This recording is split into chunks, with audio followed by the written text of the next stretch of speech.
मित्रों, क्या हमने एकांत में बैठकर कभी ये सोचा है या सोचने का प्रयास किया है कि मानव जन्म हमें क्यों मिला है? 84 लाख योनियों में भ्रमण करते हुए इस लंबी यात्रा में जलचर, नभचर, थलचर और वनस्पति बनने के बाद हमें मानव जीवन मिला है। मानव जीवन रूपी ये अद्भुत मौका परम कृपालु और परम दयालु परम पिता ने हम पर कृपा और दया करके प्रदान किया है। मानव जीवन रूपी ये मौका इसलिए अद्भुत है क्योंकि 84 लाख योनियों के चक्रव्यूह से सदा के लिए छूटने का, मुक्त होने का ये एकमात्र साधन है।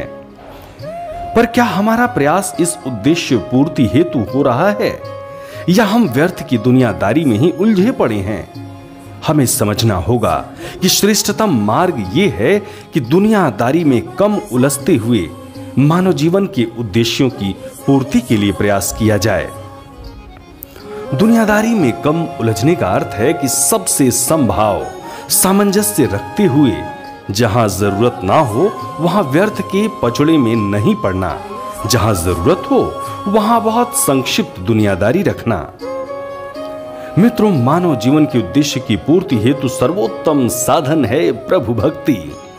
भक्ति मार्ग मानव जीवन को सफल करने का, मानव जीवन की उद्देश्य पूर्ति का, 84 लाख योनियों के चक्रव्यूह से छूटने का और परमानंद की प्राप्ति का सुगम मार्ग है।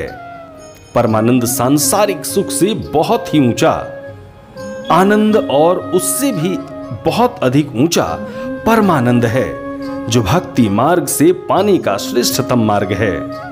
मित्रों, हमने बुजुर्गों के द्वारा एक कहावत जरूर सुनी होगी कि तालाब के मेढक को नदी और महासागर की भव्यता का पता ही नहीं होता, वो तालाब को ही सब कुछ मान बैठता है। हमने भी दुनियादारी और सांसारिक सुख के तालाब को ही सब कुछ मान लिया है।